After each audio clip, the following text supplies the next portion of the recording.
እንዴት ነህ? በጣም ደህና ነኝ። እንዴት ነህ ብሩኬ? ሰላም ነው? I'm very good. How are you doing? I'm good. ያው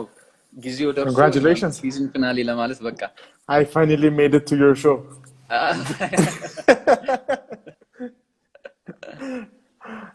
I was just a groupie behind. Now I can be on the stage. How you doing? Congratulations on a great success, honestly. But it was a brilliant show. And honestly, the conversations were great. I learned so much. You guys really pushed the edge from just the photography to a big art world. The conversations were very inspiring. በጣም እናመሰግናለን። Yeah. ያስፈልገናል. I think more of this. We need to do more of this. ኔክስት ሲዝንም ለዚህኛው ሲዝን 12 ያደረግነው በዛ ነው ምክንያት ነው። halfway ደርሰን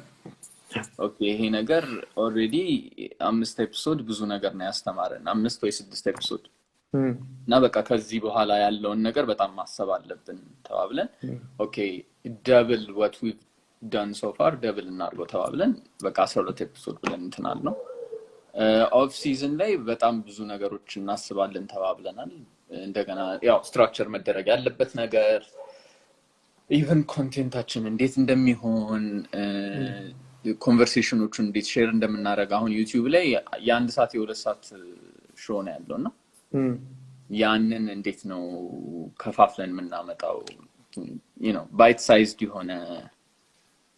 እንትን ማውጣት የምንችለው እንዴት ነው እንትን ነገሮች ያው ከኦፍ ሲዝኑ ወደ ኔክስት ሲዝን የምንሄድበት ሰዓት ላይ እናስበው ነገር ይሆናል ግን በጣም እናመሰግናለን ትልቅ I would love to help in anything የሚያስፈልግ ነገር ካለ I would help in an idea. እናመሰግናለን ሶ የአንደኛው ጥያቄ በዚህ እንትን ጊዜ በዚህኛው ሲዝን ካወራናቸው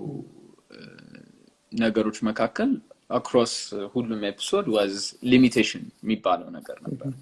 ያ ጥያቄ የተነሳ what makes a good photograph በሚል ተነሳና could it be limitationዎቹ at least good photograph እንኳን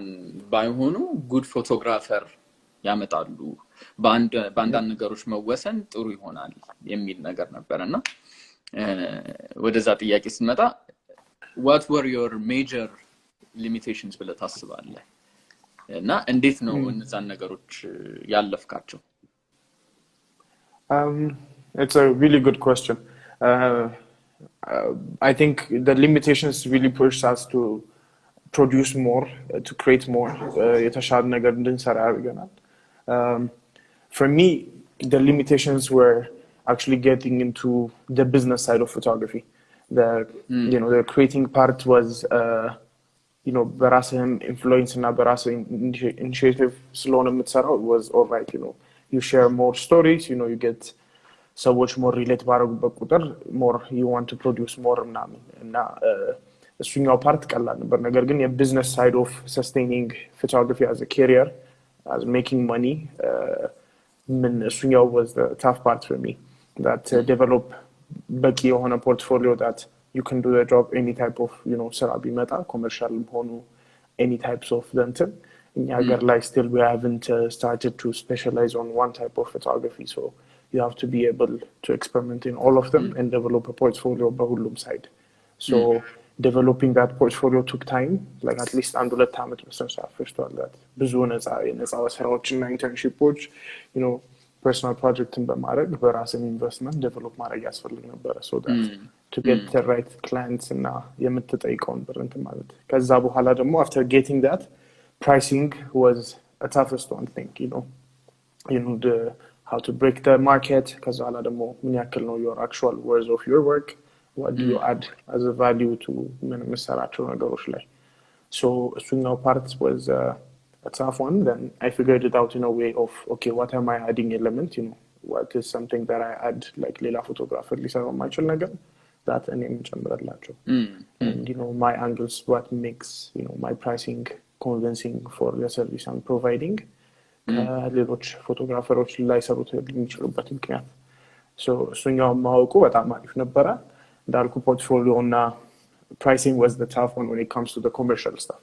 ከዛ ውጪ ግን on personal projects I think still is a challenge for me usually developing stories, coming up with a project to work on, develop maragun, to do the proper research, ከዛም ደግሞ personal projecቶቹን produce ማድረግ በራስ ፈንድ ማድረግ okay, we can do that usually. በሰርግ ምንም እየሰራን ቢሆን we can fund that ስራዎችን ሰራተን ቢሆን ነገር ግን ከዛ በኋላ pushing it to the በምን አይነት stage on present ማድረግ የምትፈልገው what are the audiences you want to present ከዛ በኋላ ደግሞ okay, you want to do exhibitions, then what, the type of galleries you have to work with. እነዚህ ነገሮች still on the process ከባድ የሆኑ ነገሮች ናቸው ለኔ. And ግን those never stopped me. I still create እንዳደረግ ይገፋፋኛል. So the career side ወይ ደግሞ ፎቶግራፊን እንደ ፕሮፌሽናል እንደ ስራ መስራት የሚባለው ይሄ ሪል ላይፍ ችግሮች ነበሩ ሊሚቴሽኖች ማለት ሪል ላይፍ ችግር ምልህ ዩቲዩብ ላይ ልታገኛቸው ማችላቸው ይሄ ውስጥ ገብተህ ካልዋኘህበት ማታቀው ውሃ ወይ ማታቀው ባህር ባልሆነ እንደዛ ነበር የመጀመሪያው ቻሌንጅ ማለት ነው እሱን የተወጣው it's by actually doing the work ማለት yes, taking the time, that's the thing, build ማድረግ portfolio build ማድረግ ኔትወርክ ማድረግ ስራን ለእንደዚህ ሰዎች በቃ ለነዚህ ራስን ፕሮሞት ማድረግ የሚለው ፓርት ነውና እና እሱኛው ሁሌም ሜንሽን ማድረገው ነገር in our field what makes it special at the same time ከባድ የሚያደርገው ያም field is the experiences you get through time. The experience ብቻ የሚመጡ ናቸው. There's no way of reading that or learning it someone. እኔ እንደዚህ ያርኩ ብለህ you cannot use that. You have to learn it like ሁለት አመቱን ያንን ፈክተህ ነው የምታገኘው ያንን ዕውቀት. So that's the toughest part in our field, I think. ይሄ ዋናው ይሄ Unnamed show ሴትአፕ የተደረገበትም አንዳችን ማናቀውን ነገር ሌላኛው ያውቃል ከሚል አስተሳሰብ ነው። እኔ ማላቀውን ነገር በእምነት ያውቃል በእምነት ማያውቀውን ነገር እኔ ላቅ እችላለሁ ስለዚህ ለምን ሁላችንም ሼር አናረጋውም በሚል ነበር የተነሳውና እንደዚህ አይነት ፕላትፎርም ወይም ደግሞ ሰፖርት መደራረጊያ መንገዶች ከሌሉ even discouraging ነው አሁን I don't know ስንት ጊዜ እርግጠኛ ነኝ በዛው 2 አመት ውስጥ ዲስከሬጅ የሚያደርጉ ብዙ ነገሮች ገጥመው ይሆናል በተለይ ትግስት ደግሞ የሚፈትን ነገር ነው በተለይ ራሱ ፎቶግራፊ ራሱ ትግስት ይጠይቃል ራሱ መልመዱ ራሱ ትግስት የሚጠይቅ ነገር ነውና እሱንም ስለጠቀስክልን በጣም እናመሰግናለን የካሪየር ፓርቱን ብዙ ጊዜ አናየውም የካሪየር ፓርቱን ዝም ብሎ ፎቶ አንስቶ ፖርትፎሊዮ ቢልድ አድርጎ ከዛ በኋላ ማስቀመጥ ምናምን የሚሉትን ፓርቶች እንትን አንላቸውም ነበርና it's a big topic እሱኛው I think ሌሎች on the any type of blogs ላይ ወይ ምናምን በቀላሉ ማታገኛቸው ቶፒክ ቢኖር ይሄ ቶፒክ ነው ማታገኘው ነው like people won't tell you what this is something that you don't see on TV ይሄኛው ነው ግን the real hustle-ና becoming a photographer than just sharing a photo on the stories on Instagram በላይ ከባዱ part is deciding that as your career and at what time do you actually decide that because it's presented as under hobby የሚሰራ ነገር ሆኖ ስለቀረበ በጣም ቀላል ፓዝ ይመስላል just because you're sharing a lot of photos on Instagram doesn't make you a professional one to get hired by a client ከክላይንቱም ሳይድ ሆነ ስታየው just because you have a beautiful content on Instagram doesn't mean you can do the job so this is the hardest part I think what do you think is the best way to enhance and elevate visual literacy ምልህ ያው እንደ ማህበረሰብ ሲጀመር ለአርት ያለን አመለካከት በጣም ዝቅተኛ ነው ቀደም የነካው ነገር አለ ይሄ በስልክ መነሳት የሚችል ነገር ስለሆነ በተለይ ወደ ፎቶግራፊ ወደኛ እናምጣውና በስልክ መነሳት የሚችል ስለሆነ ያ ኮንቪኒየንስ ስላለ ወይ ይሄንን እኮ እኔም ማንሳት እችላለሁ የሚል አስተሳሰብ አለና ኦሬዲ ወደ አርት ስትል ዝቅ ተደርጎ ነው የሚታሰበው እንደገና ፎቶግራፊ ስትል ዝቅ ተደርጎ ነው የሚታሰበው ከዛ በተጨማሪ ደግሞ ከአንደር ኤስቲሜሽኑ ጋር የተያያዘ ነገር ምንድነው ፎቶን እንደ ፎቶ እንደ በቃ አንድ ፎቶ ነው እንጂ እንደ መጽሐፍ ወይ አንድ እንደሚነበብ ነገር አናየው እና ቪዥዋል ሊትሬሲ ማለት አንድ የሚቀርብልን ፍሬም ላይ እነዛን የቀረቡትን ነገሮች በሙሉ አንብበን አንድ ትርጉም ለማውጣት ቤዚካሊ አንድን ፎቶ ወይም አንድ የስነ ጥበብ ስራ መተርጎም ማለት ነውና የኛ ኦዲየንስ የኛ ማህበረሰባችን እዚህ ነገሮች ላይ እጥረት አለብን ሁላችን እና ያ እጥረት እንዴት ነው መሻሻል የሚችለው ብለ ታስባለህ like that's like the main issue of like how we grow our industry not just photography art in general is hanging መልስ ካገኘንለት exactly how we going to develop it there are two ways to see it I see it andanga from the creator side how we going to develop our visual literacy itself in yarasachin two on the consumer side of me also value marag indet ይጀምራል so from our side I think we have to ask a question of do we really would have become a photographer if Instagram or social media wasn't around would we be still want to become a photographer because we consume የምናረገው element on social media is my main inspiration is Instagram and I really get that Instagram in value በጣም ትልቅ አርጌ ነው ማየው because my inspiration is very በጣም ብዙ ኢንስፓይሬሽኖች አሉኝ ከዛ so I don't በትንሹ አላየው ነገር ግን እንደጠቀስከው መጽሐፎች ፕሪንቶች ኤግዚቢሽኖች ሞር አለመኖራቸው ፎቶግራፊውን ከስክሪን ውጪ ልናደርገው አልቻልንም that side of የመጽሐፍ storytelling and getting አንድን ፎቶ በአክቹዋል ፕሪንት ይዞ ማየት መቻል is a whole another experience that photographers need to understand if you never have that experience I don't think you understand photography yet of printing and reading it in a book that making a sentiment በመጽሐፍ ደረጃ አንድን ታሪክ በሙሉ በተከታታይ ፎቶዎች ፕሬዘንት አድርጎ ሰዎችን የሆነ ኢሞሽን ፈጥረን መውጣት መቻል ልክ እንደ ደራሲ አንደርስታንድ ማድረግ ካልቻለን we're not there yet so I wish there is የሆነ መልኩ በአንድ ላይም ቢሆን መጽሐፎችን ሼር የምናደርግበትና የምናነበበት መልኩ that we need consume እንደዚህ አይነት ሜጋዚኖች መፍጠር የምንችልበት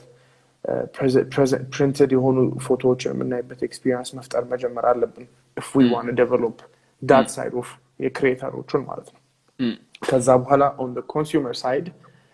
I think ከምንም በላይ በጣም ቼንጅ እያደረገ ነው ብዬ አምናለሁ ምክንያቱም በጣም ብዙ ፎቶግራፈሮች ነው ዴይ ቱ ዴይ አክቲቪቲዎችን እየሰሩ ነው ያሉት እያነሱ ነው ያሉት ሰዎች ሼር እያደረጉ ነው ያሉት you can easily see board cell phones ምን ያክል አፌክት እንዳደረገ of ሰዎችን በስልካቸው ምን ያክል ማንሳት እንደሚችሉና that ሁሉም ሰው it have that talent ግን እጁ ላይ ያለው ነገር ሊሚት እንደማያደርገው አሳይቷል and I think it's a great example of በጣም ሊትሬሲው ያደገ እንደሆነ ነገር ግን በዚሁ እንዲቀጥል ካረግነው ኦፍ ይሄ የስክሪን ብቻ ሼሪንግ የምናደርገው ከሆነ በጣም ወደ መጥፎ ዳይሬክሽን ይሄዳል ኦፍ ያንን በስልክ ብቻ የሚነሳ ዲቫሉድ አርት ያደርገዋል then that's how where we become of produced የሚደረጉት የመጽሐፍና የፕሪንትና የፍሬምድ ቫልዩ የሆኑ ፎቶዎች ቫልዩአቸው ትልቅ የሚሆነው and produce ማድረግ ሌሎች ሰዎች ወደ ፊልዱ መጥተው ስራቸውን እንደ ፉል ካሪየር ሊሰሩት የሚችሉት ያኔ ነው so I think የሰው ኢንተራክሽን with photography በጣም እያደገ ነው የሰርጎች የሚነሱትን እያየህ ነው በጣም የሚያማምሩ ሰዎች ፒክ ማድረግ ጀምረዋል ፎቶግራፈሮችን ፎቶ ላይ ቫልዩ መስጠት ጀምረዋል and such so I think the more we give the more we teach the community and we are responsible for that so መስራት ያለብን ያን ልክ I think advertising commercial videography በጣም እንዳደገው ሁሉ because of ትላልቅ ብራንዶች መምጣት ጀመሩ ብር ኢንቨስት መደረግ ጀመረ እና አይዲያ በነፃነት መውጣት ጀመረ ኖርማል ይሄንን እቃ ግዛ ይሄን ይጠቅምሃል ከሚሉት ማስታወቂያዎች ማደግ ሲጀምር ሰውም ኮንሱም ማድረግ ጀመረ ሌላኛውን የድሮዎቹን አይነት ማስታወቂያዎች ሲመጡ ተቀባይነት እያጡ ይመጣሉ እነዚህ ሶ ሪስፖንሲቢሊቲው እኛ ላይ ነው የማስተማር እና ይሄ ነው the right way to do it በሚለው ማለት ነው ግን I think ካለን ሰዓት አንፃር ነው እንጂ we can discuss this title በጣም በሰፊው ሰዓት መጨመር የምፈልገው ነገር ግን ቪዥዋል ሊትረሲ ቅድም ስል ንባብ ላይ ያተኮረ ነገር ነው ምንድነው ቅድም ባልኩት አባባል ፎቶ አለ እሱን ማንበብ ነው ቪዥዋል ሊትረሲ ግን ያን ፎቶ ለማንበብ ደግሞ ቋንቋ ያስፈልጋል እና የእይታዊ ቋንቋ የሚባለው ነገር እኛ ሀገር ደፍሬ ማለት እችላለሁ በደንብ አቋለው ብዬ ስለማስብ እኛ ሀገር አሁን የለም ኢትዮጵያዊ ፎቶ ነው ወይም ደግሞ ስታየው ምትረዳው ስታየው በቃ ይሄ ነገር ኢትዮጵያዊ ነው የሚለውን ነገር አላመጣነውም ገና ብዙ ጊዜ ይሄ ችግሩ የሚመስለኝ ኢትዮጵያን ለኢትዮጵያ ምንሰጣት ትርጉም በጣም ውሱን ነው ስለ ወይ ባሉን የቅርስ የተወሰነ ሊሆን ይችላል አሁን የምንሰራቸው ፕሮጀክቶች ሊሆን ይችላሉ አሁን የአባይ ግድብ በእንደዚህ ነገሮች የተወሰነ ነውና ያ እኛ ምንሰራው ስራ ላይ ተጽዕኖ ያሳድራል እና ያንን ተጽዕኖ ምን መልሰው ወይ ምን ዋጋው የራሳችንን የሆነ ታሪኮች ስንናገር ነው አሁን አንተ የራስ ታሪክ ሊኖር ይችላል ከዛ በዛ ታሪክ በዛ ኦሪጂናል የሆነ የራሴ ሐሳብ ነው ይሄ እኔ ምኖርበት አካባቢ ነው ይሄ የኔ ሪያሊቲ ነው ብለ በመታወጣበት ሰዓት አንድ ከኢትዮጵያ የመነጨ አንድ ታሪክ ይወጣል ከዛ እንደገና እኔ ያወጣለሁ ከዛ በእምነት እንደዚህ ያለ ሁላችንም አንድ ላይ ተሰባስበን እንደ ኮሌክቲቭ ስናወጣው አንድ የሆነ ቋንቋ ይፈጥርልናል ይሄንን ቋንቋ አሁን እንዴት ማየት እንችላለን አሁን በአብዛኛው ከኮስት ወይም ደግሞ ባህር ዳርቻ ያሉ የአፍሪካ ሀገራት በተለይ ወደ ምዕራብ አፍሪካ አካባቢ ወደ ጋና ወደ ናይጄሪያ እንኳን እርግጠኛ አይደለም ብቻ ኮስት ላይ ያሉ ሰዎች ከዛ የሚወጡ ፎቶግራፎች ባህር ዳርቻው ጋር የሚነሱት ነገር አለ እንደገና ደግሞ በጣም የጠቆረ ቆዳ የምናይበት ነገር አለ ስለ ከኖርማሉም ይበልጥ የሚያጠቁሩትም አሉ በፌስ ፔይንትም ሊሆን ይችላል በቦዲ ፔይንትም ሊሆን ይችላል በኤዲቲንግም ሊሆን ይችላል ግን ያ ወጥቷል ገባ አንድ ቋንቋ ነው ስታየው ይሄ ነገር ከአፍሪካ ነው የመጣው የሚል አስተሳሰብ ያመጣልሃል ያ ብሩክ እሱኛው ነው ትልቁ ሐሳብ አይ ቲንክ ይሄ ኢትዮጵያዊ ፎቶግራፊ ሳይሆን still the concept of African photography የሚለው ራሱ የአፍሪካ አለ ብሎ እሱኛውን ገና ዴፊኒሽኑን I don't think define ተደርጎ አላለቀም የአፍሪካ ፎቶግራፊ የሚለው later on ኢትዮጵያ ትንሿን ለማውጣት ማለት ነው እና ደግሞ በጣም ብዙ እንትኖች አሉት መሃል ላይ ማተር የሚያደርጉ እንደሱ አይነት ኢሜጆችን ክሬት ለማድረግ who says those coastal images are ትክክለኛ are they ለምን እሱኛው ብቻ መሆን ቻለ ለምን በሌላ አይነት መሆን አይችልም ከምንም በላይ እንደ አፍሪካዊ we need to be in charge የኛን ታሪኮችና መጀመሪያ የኛን ታሪክ መናገር መጀመር አለብን እንደ አፍሪካ in general as a black history የሚለው because እንዳለ ታሪካችን በእኛ አልነበረም ናሬት የተደረገው so እሱኛውን ታሪክ ማምጣት ከጀመርን የኢትዮጵያን በቀላሉ ማምጣት እንችላለን ግን ደግሞ አንድ ኢሜጅ ብቻ አንድ አይነት የሆነ ሉክ መግለጽ አለበት ብዬም አላምንም ግን the more ሁላችንም ፕሮዲዩስ ባደረግን ቁጥር የኛን ታሪክ መቆጣጠርና መግለጽ እንችላለን ያንን ደግሞ ይበልጥ ልናመጣው የምንችለው እኛ በራሳችን እኛን የሚገልጽ ነገር ባመጣን ቁጥር ነው ይበልጥ ዳይቨርስም ያደርገዋል ወይም ደግሞ ከብዙ ቦታ የተወጣጣ ስራም ያደርገዋል እንደገና ደግሞ አፍሪካዊነቱን እያያዘ ይሄዳልና ይበልጥ አትኩሮት መስጠት የፈለኩት እኔም ቅድም የተናገርኩት ነገር ላይ ይበልጥ ለመጨመር የፈለኩት ቪዥዋል ሊትረሲ ሲባል ማንበቡ ላይ ነው ግን ደግሞ የኛ ስራ ከሌሎች ስራዎች በተጨማሪ ያንን ቋንቋ መስጠት ወይም ያ የሚነበበውን ነገር መስጠት ወይም ያን ነገር መጻፍ የሚለውንም ነገር በዛው ለመጥቀስ I don't know, to add a point on this one, you know, hey, አሁን ያልከው የቪዥዋል ሊትረሲውን ማሳደግ አለብን because የታሪክ አፈ ታሪካችንና የጽሁፍ ታሪካችን እንደ ኢትዮጵያን በጣም ስትሮንግ ነው የራይቲንግ ሂስትሪያችን ነው ቪዥዋሊያችን ነው ትንሽ ወረድ ያለው ነው ያልቆየው ያን ያክል አላደገው so I think እሱ ሰዓት ነው ለመጀመር እሱኛውን ታሪክ ናሬቲቭ እና ስትሮንግ ማድረግ መጀመር ማለት ነው ኢትዮጵያ ነው because የአጻጻፋችን ሂስትሪያችን አፈ ታሪኩ ጽሁፉ በጣም የራሱ አይደንቲቲ ያለው ግጥሞቻችን ነገር ግን ፔይንቲንግ ላይ ኦር ቪዥዋሊ እንደዛ አይደለም እና I 100% agree with you